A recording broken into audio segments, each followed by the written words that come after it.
Hard hat's all about showing up to play hard, doing what it takes to win. If you want to cement legacy, win another. He's your third center. You don't want to pump him up too much, but it's hard not to. This is maybe the most I've ever agreed with you.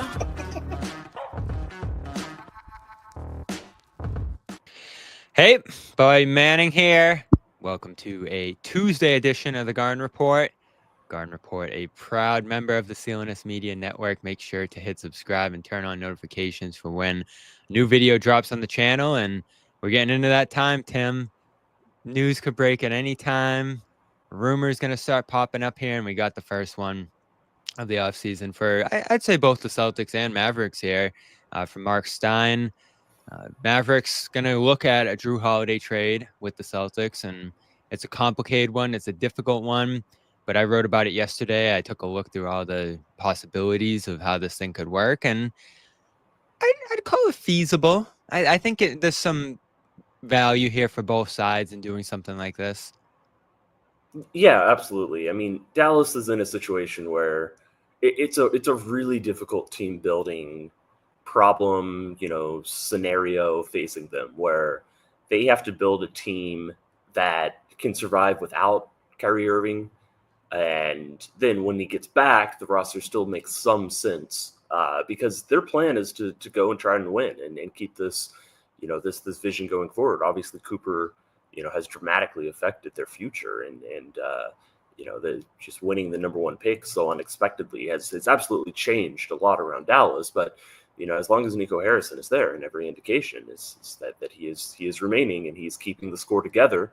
And the question is, how do you go about finding a replacement for Kyrie, and then somebody who can also play alongside him. And when you're talking about a guard who can play alongside other guards, Jrue Holiday, there's very few better in the NBA.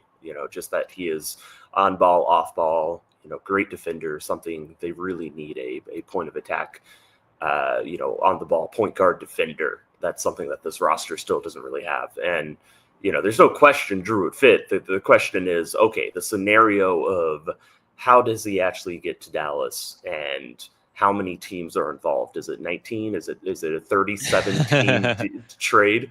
I mean, there's just a lot of scenarios in terms of how does the money actually line up and match up, and with Boston operating, unable to aggregate, unable to take back money.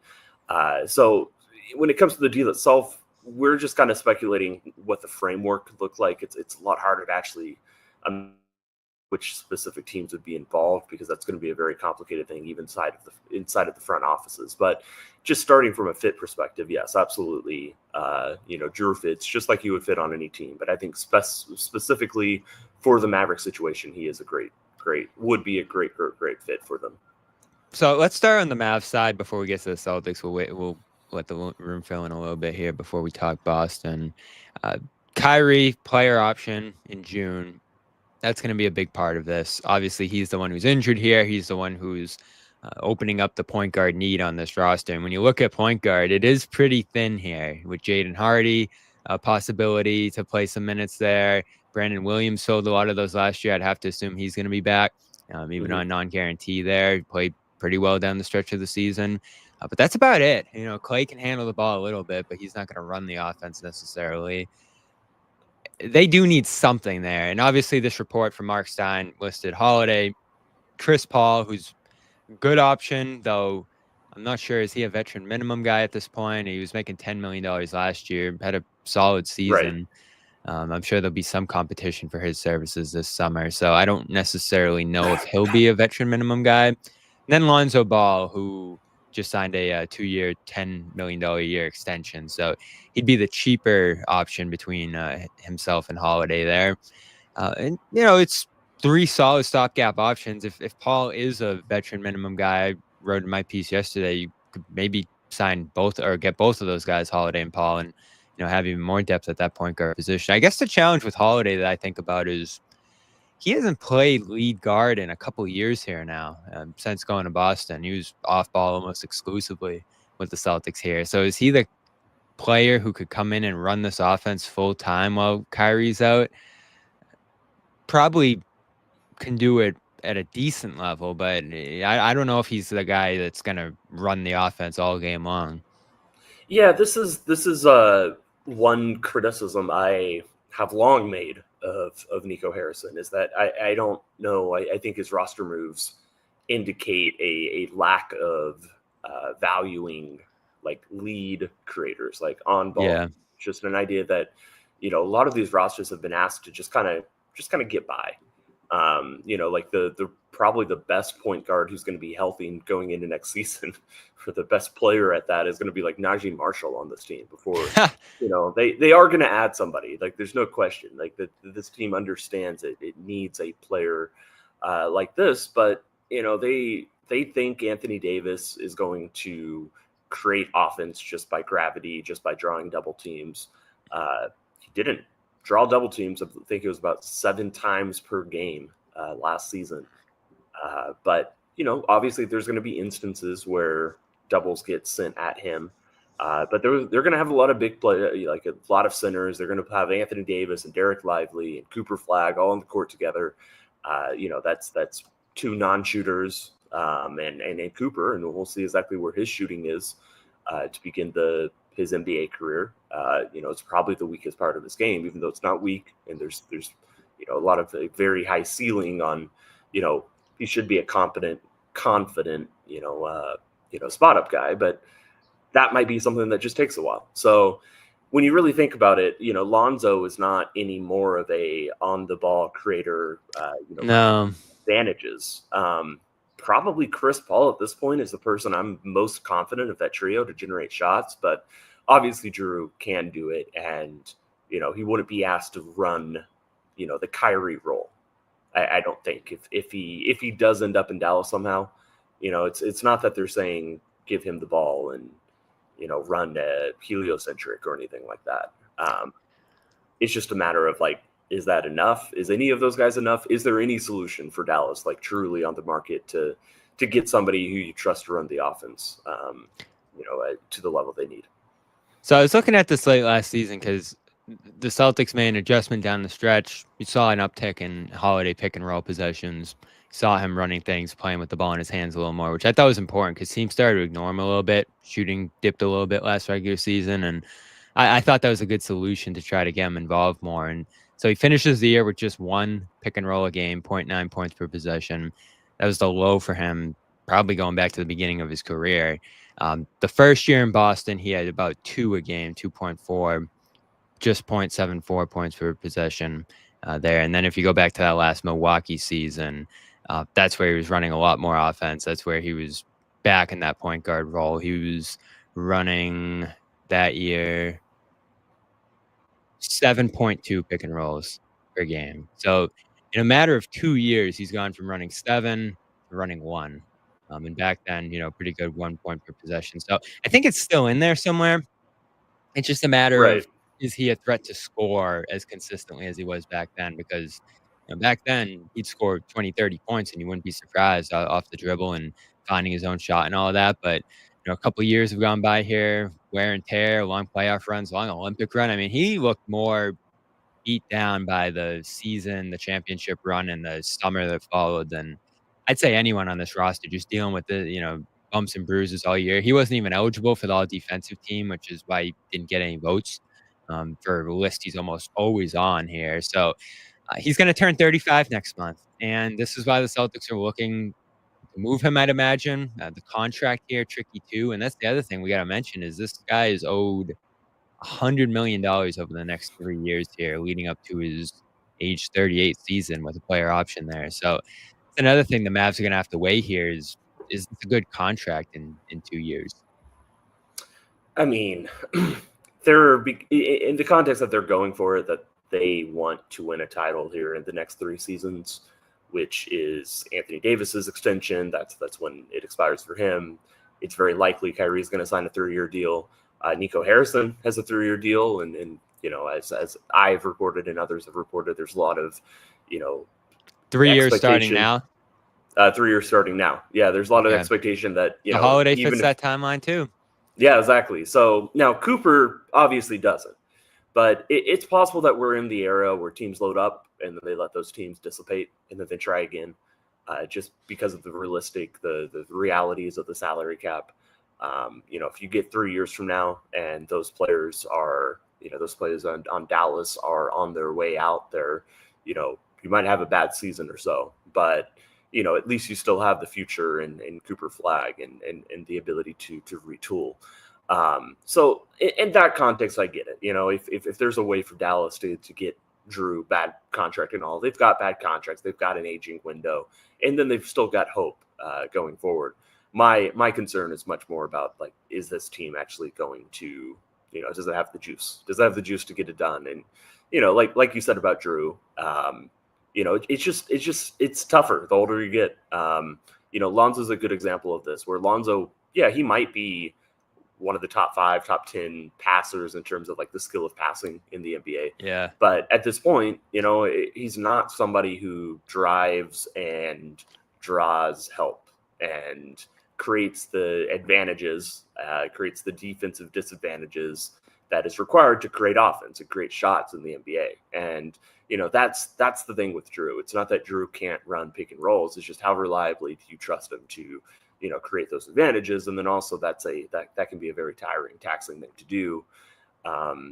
So he's going to look awesome if he's in Dallas and Kyrie gets back. But, if Dallas doesn't have enough for the first 50 games, maybe even 60 games that Kyrie misses, now you're in a scenario where Dallas is just not set up for success. Like, this is probably going to be a lost season if they can only be a 500 team through 60 games. That's just too big of a hole to try to dig out from, even when Kyrie would return. And again, there's no guarantee that's happening in January or even February. It's just, I don't think even he and his camp know right now. I want to get to that in a second here. I also want to say, I don't know. I always find myself nitpicking Jrue, and I get painted as this guy who's not a Holiday guy. When he was healthy and rolling last year, and at the start of the playoffs, he was awesome. And there's still a defensive level there that is unlike probably any other guard in the NBA in terms of, you can put him on a Giannis, you can put him on a Towns, you can put on an Embiid and get by there and switch and do all those different things. So that, to me, would be the real skill set you're absorbing there if you're the Mavericks and benefiting from is just that defensive flexibility. I mean, you could move Davis off a center and have him just roam while Holiday guards a set. Like, there's just a level of defensive flexibility. And it's no surprise to me Jason Kidd would want a guy like this too here to be part of the mix. And then playing him next to Kyrie when Kyrie gets back is a awesome proposition here for the Mavs. So, I'm still high on Jrue. It's just the reality of the situation here for the Celtics is that someone's going to have to go. And there's a surplus at guard, I'd say, in Peyton Pritchard, showing that he can probably step into a starting role at this point. Derek White pretty much fills the skill set Holiday plays as well right now. So when you're talking about a guy making $30 million starting next year on a roster that's going to cost $500 million as it stands, that's the direction I look in. A lot of the reporting is pointing in that direction as well, that's probably where the Celtics are going to look first here in terms of moving off some money this summer. So listen, I'm not going to sit here and say they're going to get better in this trade or that they're going to be fine without Jrue. This is a guy they're going to miss a ton. I think it's just the reality of the situation here. So maybe I'm wrong about that, but I want to get that out before we continue here. And you guys did talk to over at Dallas Sports, Jason Kidd, who weighed in a little bit on Kyrie's timetable here. I think he said, January, February, or March, something like that. Yeah. In terms of a Kyrie return. And there's been a lot of hype around January, I feel like. But these things can linger a little bit. These things can last a while, especially if you're trying to be cautious with an older player like this, a guy who you're pretty much centering your hopes in the backcourt around into the future after the Luka trade here. What are you anticipating this year from Kyrie? Yeah, it's probably going to be 50 plus games that he ends up missing. I do expect him to be back this season. I expect him to be back and looking a lot like the Kyrie that we're used to. I'm certainly hoping that as a basketball fan, just because Kyrie is one of our great and most enjoyable players to watch. It's a situation where so much of my focus is on what Dallas is doing to make sure that Kyrie doesn't have to come back and be the hero, because we know with ACL injuries that in a lot of instances you can come back 10, 11 months after it happens. But sometimes you don't look right. You don't look like yourself until you're 18 months later. And Kyrie is known for his work ethic, is certainly at the stage of his career where he is, I know that there is no, he's not wasting any time trying, in rehab, trying to come back from this.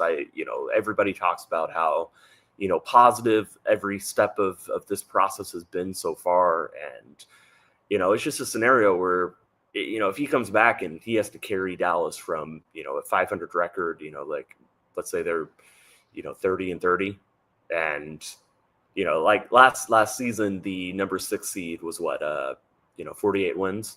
If you're 30-30, 60 games into the season, if you're 25-25, that's a lot of work to make up, and a lot of expectations on, a guy who should be focusing on feeling comfortable again and feeling his way back onto the court. So, if Dallas has a solution that, can if they can figure out their roster to the point that, they can be sitting 10 games over 500 and, at the All-Star break, and all Kyrie has to do is come back and, kind of play his way into being ready for the postseason. I think that's one scenario. I think that's the much better scenario. It's just a tricky thing to do in the Western Conference. That's just only ever getting better. Yeah, and that was just the cherry on top of a disastrous season for Dallas here a year ago. The Luka trade speaks for itself at this point, but they come out of it with 1% chance in the lottery and end up scoring the number 1 pick here. And we'll get into the mechanisms of a possible Jrue Holiday trade here. But all of a sudden, you have this rookie number 1 pick, Cooper Flagg, coming in here. He's about to make $13 million on the first year of his new deal here. It's crazy what these number 1 picks make now right off the bat. I don't even know what to say. I think everybody feels the same way about seeing Dallas gets this number 1 pick outside of Dallas. I'm not a conspiracy guy. Like 1% chance means it could happen. There's a 1% chance. Like, I think that's the reality of it. It's just insane that happened after all the stuff that went down here. But with Kyrie down, Luka gone, general despair in Dallas after the play-in exit, what a turn to have some hope for the franchise and for fans who are creeping back in. Our fans, I know so many fans are looking at the situation here and saying, I don't know about this team anymore. Did that bring some back in, you feel like? It did. It's complicated, but yeah, Dallas fans, I think the Dallas fandom, speaking for them broadly, they just needed something they needed some level of excitement, something to be happy for. Something to be excited for, and there really wasn't going to be anything, up until this lottery pick happened. And so, I would say broadly speaking, there's still a lot of complication and various different relationships that fans have. A lot of them are still very frustrated. A lot of them are, still cautiously coming back for Cooper, but without supporting every aspect of the franchise and the moves that they've made. But I would say that, yes, the overall mood in Dallas and specifically among the Mavericks fan base is in a better place than it was. Yeah, and I can't wait to see it. Every star is going to go to the West, right? So we can only see them twice a year or once a year in Boston. This is a New England guy. This is someone people around here love a lot, and they're going to see him once a year in Dallas. And Luka's in LA, and LeBron's in LA, and Kawhi. Can we get a star in the Eastern Conference, please? I mean, you guys can have Trae Young, and you'll be happy with it. Halliburton, we're gonna have to roll with that. Meanwhile, that series is tough to watch right now. If you're a Celtics fan, it looks like there'd be an opportunity for Boston to compete in that series. It's still amazing. These two teams played in the NBA Finals less than a year ago, and where both are now is out of this world. Tatum tearing the Achilles, and next year looking pretty grim for Boston if they have to move off some money here and let go of some of these guys. And for Dallas, Luka's not even there anymore. Kyrie's hurt. And now they're about to try to do a salary dump trade here. It's unreal what happened over the last 11 months. It's yeah, when you put it like that, certainly I've spent a lot of time focused on the Dallas part of it, but man, both these teams just completely, good chance, just completely unrecognizable. I think especially by August, when Boston makes whatever moves that they move, and you just show somebody the rosters of both of these teams, and it would just it'd be beyond belief, I'm sure, to try to figure out if we didn't know. So let's get into the Holiday trade here and what it could look like. And I'm going to pull up the good old trade machine here. Celtics, and we don't have to get too much into the weeds here, but I think what people got to think about when they're looking at stuff like this is Celtics are about $20 million over the second apron. That's probably the magic number they're going to look to get below this summer if they can, if there's an opportunity to. And this trade could get them pretty close if it works out a certain way. Dallas is 12 million under, and that's key because if they're going to trade a couple guys here, they're going to be hard capped at that number. And like I said earlier, Cooper's going to come in at 13. So they're really one over right now when you think about Cooper coming in at that number. So the challenge here is they're going to have to shed a lot of money, Dallas. The Celtics don't want to take much money back. So that's probably where they're going to have to get a third team involved here. And it's almost certainly Brooklyn. So they're going to have a lot of leverage in this deal if it comes together. There's some other teams out there. Detroit's got some cap space, but they're probably going to use it on Malik Beasley. Charlotte has a little bit of money. Atlanta's got some trade exceptions, I guess. So there's some other places you could send money in this trade. And Dallas does have a couple guys making smaller amounts of money that they could move off in this trade. But it's a challenging one. And so let's see, I'm going to pull it up here. I think the gist of this trade, and you can disagree with me if you want here, Tim, is probably obviously Holiday going to the Mavs and PJ Washington, Daniel Gafford, who make just about what Holiday makes at 32, are going somewhere else. And that's possibly Boston here, but if you just take back those two guys and I don't know, Omax or Dwight Powell or something tradable. like that. Yeah, absolutely. So that gets it done. But if you look here, the Celtics save next to no money, and the Mavs are hard capped and can't sign Cooper Flag at that point. So this is where it gets tricky. But to me, it's Gafford, Washington going out in a trade like this, Holiday coming in, right? Yeah, it's something like that. I mean, Dallas obviously, the Celtics can't aggregate their own players, right? And they can't can't take back even a penny of money. Dallas still is in that situation, and Dallas will probably have another cap clearing, book relieving trade in them. Jaden Hardy is somebody who I don't think a lot of people expect to be on the Mavericks roster next season. That's $6 million for him. But yeah, it's probably a situation like this. And, Dallas kind of, between, if they're playing a center full-time next to Anthony Davis, and then you say Klay Thompson and Najee Marshall split the minutes at shooting guard, and then you split Brandon Williams and, some veteran minimum point guard. So, how many minutes do you have left for the players at 3 and 4, which would be Cooper Flag, PJ Washington, and Anthony Davis? If they all average 33 minutes, then you have -1 minute. So they need to move on. If Anthony Davis is going to be full time with Gafford and Lively next to him, it just doesn't work. This team needs to move on from somebody, which I think is a scenario where Gafford and Washington are going to be a little bit expendable. And they need new contracts too. Sure. They're both on one-year deals. They're both entering the final season of their deals, and either, really as things stand right now, neither of them are starters. Yep. Now, obviously that could change, but Cooper is taking PJ's spot.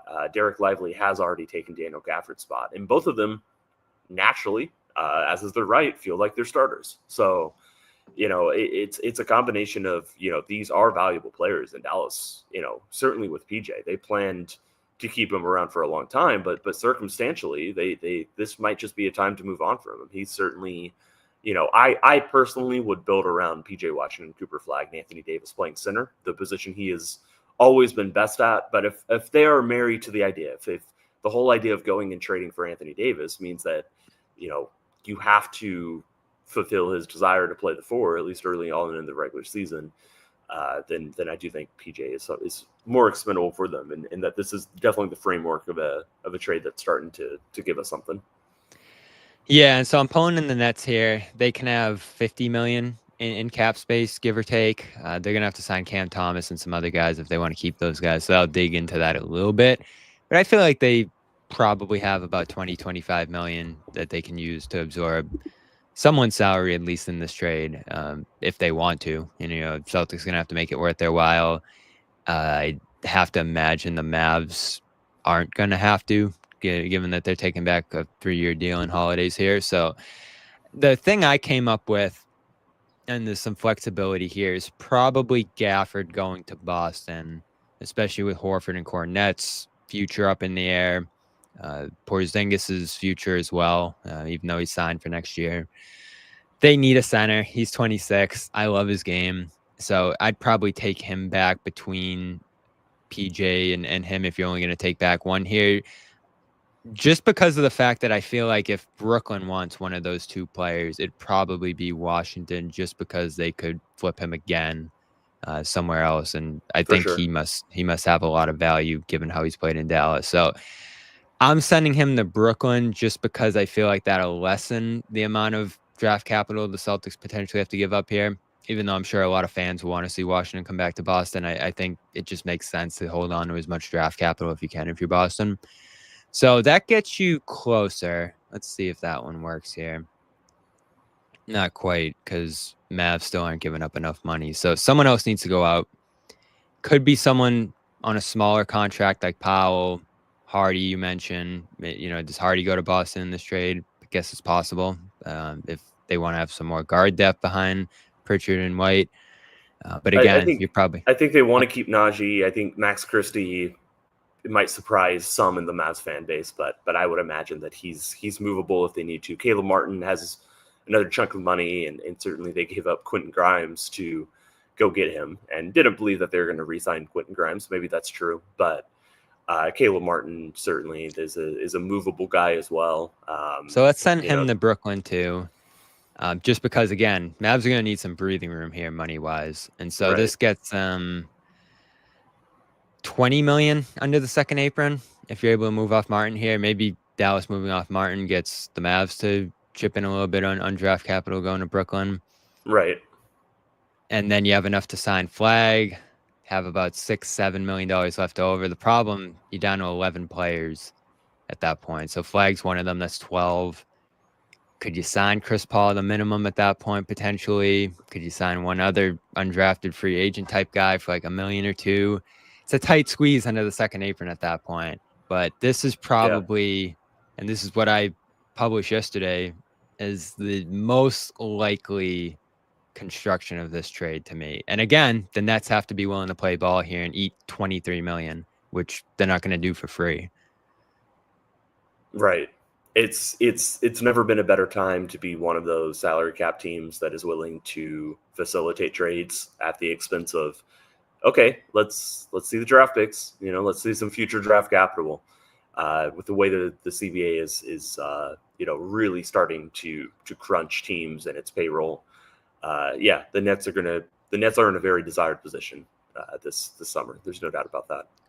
And so for the Celtics here, just taking back Gafford in this trade gets you within 1 million of that second apron line. So you could stretch someone or, waive someone on a non-guarantee. JD Davison's on a $2 million non-guarantee team option. So you'd get under that line by declining his option there effectively at that point. And you still have Porzingis going into next year. You still have Hauser at that point.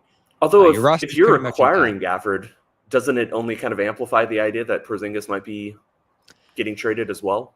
If you're acquiring a center to go alongside Kornet and Porzingis, you're probably not going to – there's not a lot of scenarios where you can play those three together. Certainly Porzingis can play a little bit of 4 if you need him to, but that's not ideal, I don't think, at all.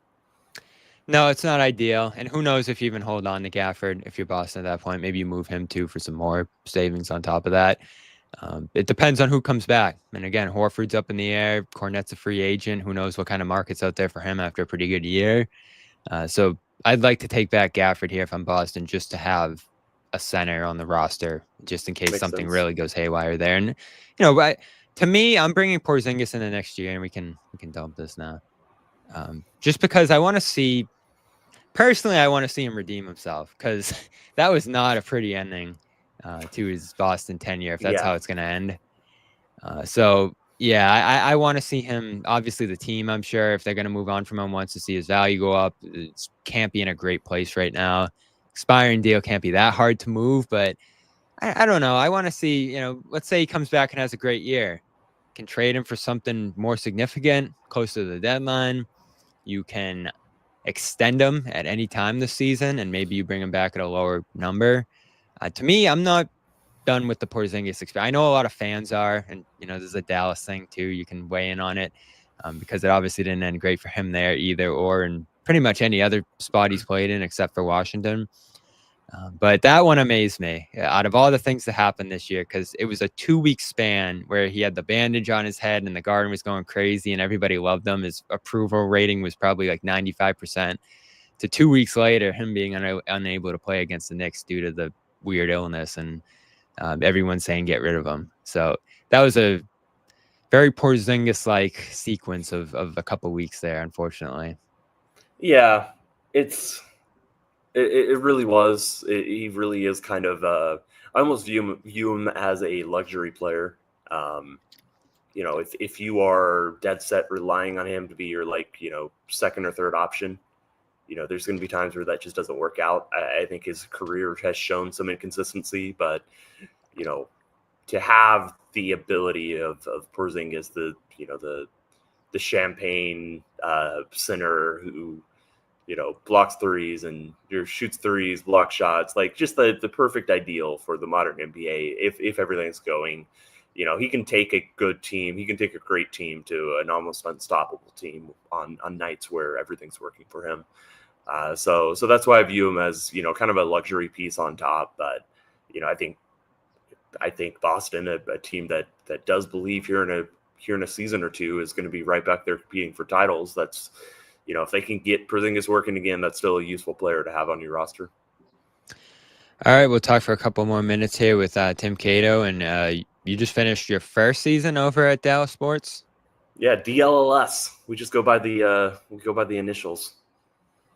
Love it. Love the podcast. Great interview with Jason Kidd recently as well. I mentioned it earlier. I want to shout out our channel as well here. For everyone listening, we ask you to subscribe to the Garden Report. We got a podcast version, of course, as well as our YouTube version here. So you can go find that over on Spotify or wherever else you get your podcasts. Leave a review. For those watching here, go ahead and hit the like button and subscribe to the YouTube channel as well. And you can find a lot of other content over here as well, aside from the Celtics. And they're all over on our other channels. You got NBA history. You can go over the NBA history channel, Patriots Press Pass, off-season heating up over there, training camp before you know it. They do great coverage throughout the off-season, so go check them out. Bruins Ringside, crucial off-season going on for the Bruins as well, so go subscribe to all of those. And again, subscribe to the podcast here. Hit for notifications. We could be going live at any time for news here. And I don't know, this stuff probably won't get heated up until close to the draft, Tim, right? I know we got this rumor right now, from Marc, but it's probably going to be a couple more weeks before we actually see some news here. Are you hearing anything heating up in terms of actual stuff about to happen here? Usually it's the finals end and we start seeing some moves after that.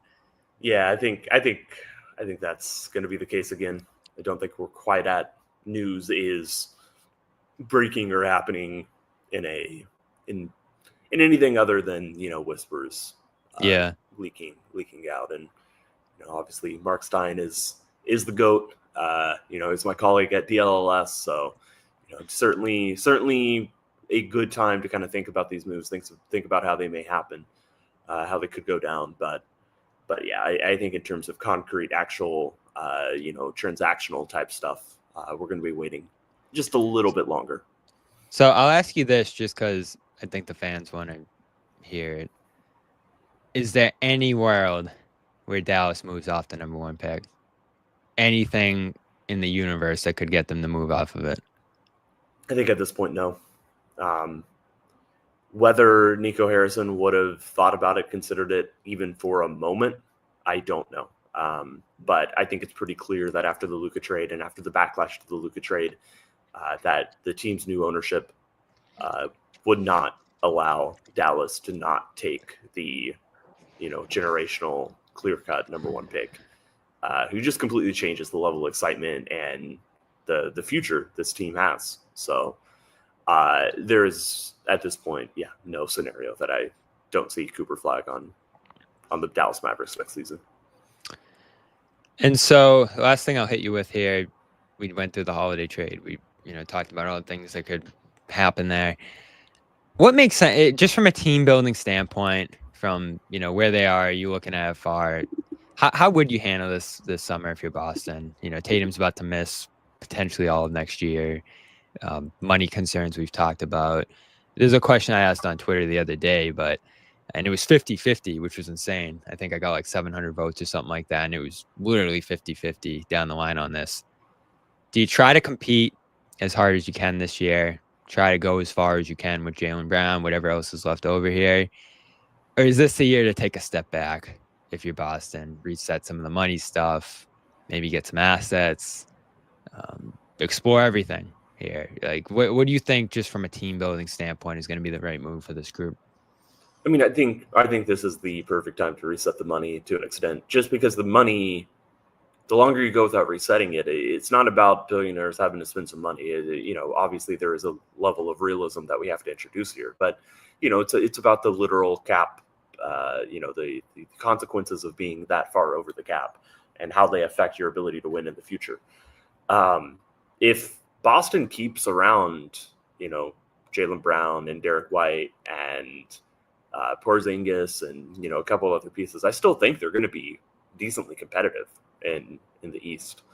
I think there's scenarios where Boston doesn't have to. It's not like they're going into next season saying, blow it up, tank. Jaylen Brown's going to get fake injured 5 games into the season, and then it's just going to be like going for the best draft pick. I don't think that's the scenario, but I think that you have to do right for the coming years this season. Even at whatever expense it would have to the actual on-court basketball product. I think that's the only thing that in my eyes makes sense. Easier said than done, but I think that's the way that I would take it if I was running Boston. Yeah, and my colleague Noah made a great point. I thought that when you look at the draft this year, it's 3 teams at the top of it who did not plan to tank last year. Went in with every intention of competing. Dallas, San Antonio, Philadelphia. Then weird stuff happened across the board to all 3, and they end up with the top 3 picks in this draft here. So that's the reality of the lottery now too, is there's no real incentive to tank.